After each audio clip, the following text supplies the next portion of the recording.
Sir, ಈಗ 1974ರಲ್ಲಿ ನಡೆಯುವಂಥ ಕತೆ ಅನ್ನುವಂಥ ಮಾಹಿತಿ, ಸೊ ಹಳ್ಳಿ ಕತೆ. ಸೊ ಹೀಗಾಗಿ ಈ ಹಳ್ಳಿಯ ವಾತಾವರಣಕ್ಕೆ ತಕ್ಕಂಥ ಒಂದು ಘಟನಾವಳಿಗಳನ್ನು ಸಿನಿಮ್ಯಾಟಿಕ್ಕಾಗಿ ಕನ್ವರ್ಟ್ ಮಾಡುವಂಥ ಟೈಮಲ್ಲಿ ಸರ್ ನಿಮಗೆ ಹೇಗೆ ಚಾಲೆಂಜಸ್ ಏನಿತ್ತು? ಯಾವ ಸಂದರ್ಭ ತುಂಬ ಡಿಫಿಕಲ್ಟ್ ಆಗಿತ್ತು? ಅದೇ ಸರ್, ಮೊದಲು ಹಳ್ಳಿ, ಅದರಲ್ಲಾದ ಸಮಸ್ಯೆಗಳು, ಅದರಲ್ಲಾದ ಒಂದು ಸಂಭ್ರಮ, ಅದರಲ್ಲಿ ಸಡಗರ. ಸೊ ಆ ಒಂದು ಪ್ಯಾಟ್ರನ್ನಲ್ಲಿ ಬರಿಬೇಕಿತ್ತು. ಅದನ್ನು ಸ್ವಲ್ಪ ಓದ್ಕೋಬೇಕಿತ್ತು.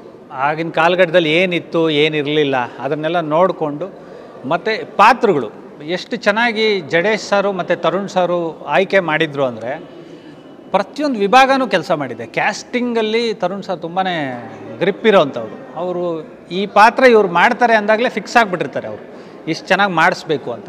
ಅದು ಕರೆಕ್ಟಾಗಿ ಜಡೇಶ್ ಅವ್ರ ಕತೆ, ಇವರಿಬ್ಬರು ಸೇರಿ ಮಾಡಿರೋ ಚಿತ್ರಕಥೆ. ಮತ್ತು ಸ್ಪೆಷಲ್ ಥ್ಯಾಂಕ್ಸ್ ನಾನು ರಾಕ್ಲೈನ್ ಸರ್ಗೆ ಹೇಳಲೇಬೇಕು.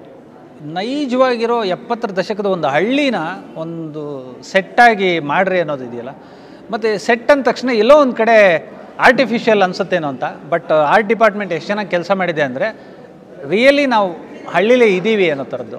ಸೊ ಅದೆಲ್ಲನೂ ಒಬ್ಬ ಬರಹಗಾರನಿಗೆ ಕೊಟ್ಟಾಗ, ಮತ್ತು ಒಳ್ಳೊಳ್ಳೆ ಪಾತ್ರಗಳು, ದರ್ಶನ್ ಸರ್ ಥರದವರು ಕಾಟೇರ ಪಾತ್ರನ ಒಪ್ಕೋತಾರೆ, ಶ್ರುತಿ ಮೇಡಮ್ ಇದ್ದಾರೆ, ಇವರು ನಮ್ಮ ಕುಮಾರ್ ಗೋವಿಂದ್ ಸಾರು, ಅವಿನಾಶ್ ಸಾರು, ಅಚ್ಯುತ್ ಸರ್, ದೊಡ್ಡ ದೊಡ್ಡ ನಟರು. ಇದ್ರ ಮಧ್ಯೆ ರಂಗ ಪ್ರತಿಭೆಗಳನ್ನ ತುಂಬಿದ್ದು.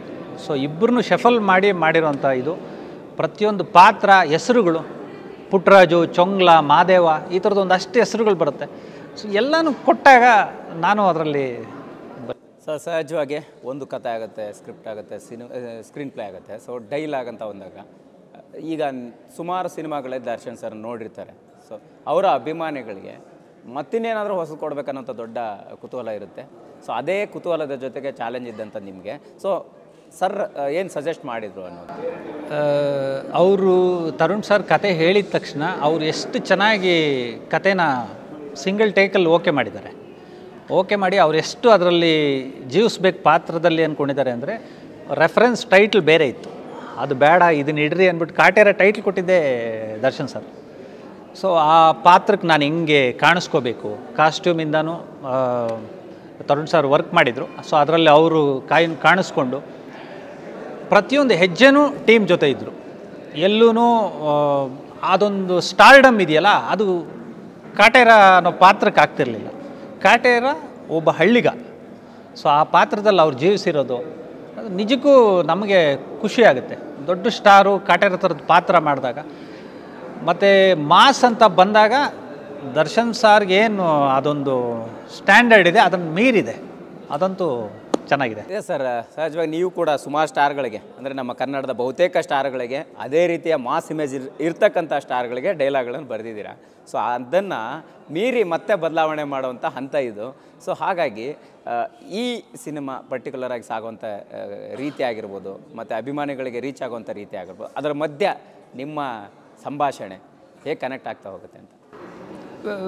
ಪಾಸಿಟಿವ್ ವೈಬ್ಸ್ ಅಂತೂ ಇದೆ. ಫಸ್ಟ್ ಡೈಲಾಗ್ ಬಿಟ್ಟಾಗ ಅವರು ಏನಿದು ಪೋಸ್ಟ್ರು ಅನ್ನೋ ಥರದ್ದಿತ್ತು, ಅಲ್ಲೊಂದು ಲೈನ್ ಇತ್ತು. ಸೆಕೆಂಡ್ ಪೋಸ್ಟ್ರ್ ಬಿಟ್ಟಾಗ ಮಚ್ಚದು ಬಿಟ್ವಿ.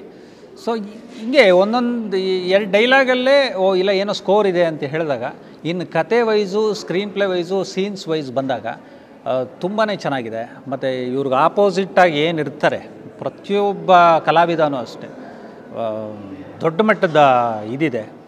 ಮತ್ತು ಇವ್ರ ಫ್ಯಾನ್ಸ್ ಅಂತ ಹೇಳಿದಾಗ ಕ್ಲಾಸಿಕ್ ಇದ್ದಾರೆ, ಇವ್ರ ಫ್ಯಾನ್ಸಲ್ಲಿ ಕಲ್ಟ್ ಇದ್ದಾರೆ, ಈ ಥರದ ಮ್ಯಾಸಿವ್ ಫ್ಯಾನ್ಸ್ ಇದ್ದಾರೆ. ಸೊ ಇವ್ರುಗಳಿಗೆಲ್ರಿಗೂ ಮತ್ತು ಇವ್ರು ಅಲ್ಲದೆ ನಾನು ಅಶ್ಯೂರೆನ್ಸ್ ಕೊಡೋದು ಏನು ಅಂದರೆ, ಇವ್ರ ಫ್ಯಾನ್ಸ್ ಮಾರ್ನಿಂಗ್ ಶೋಗೆ ಹೋಗಿ ಬರ್ತಾರೆ, ಇಮಿಡಿಯೇಟಾಗಿ ಅವತ್ತು ಈವ್ನಿಂಗ್ ಶೋನೇ ಅವ್ರ ಫ್ಯಾಮ್ಲಿನ ಕರ್ಕೊಂಡು ಹೋಗ್ಬೇಕು. ಅಷ್ಟು ಶುದ್ಧವಾದ ಕತೆ ಮತ್ತು ಅನುಭವಿಸಿದ ಕತೆ, ನಮ್ಮ ನೆಲದ ಕತೆ.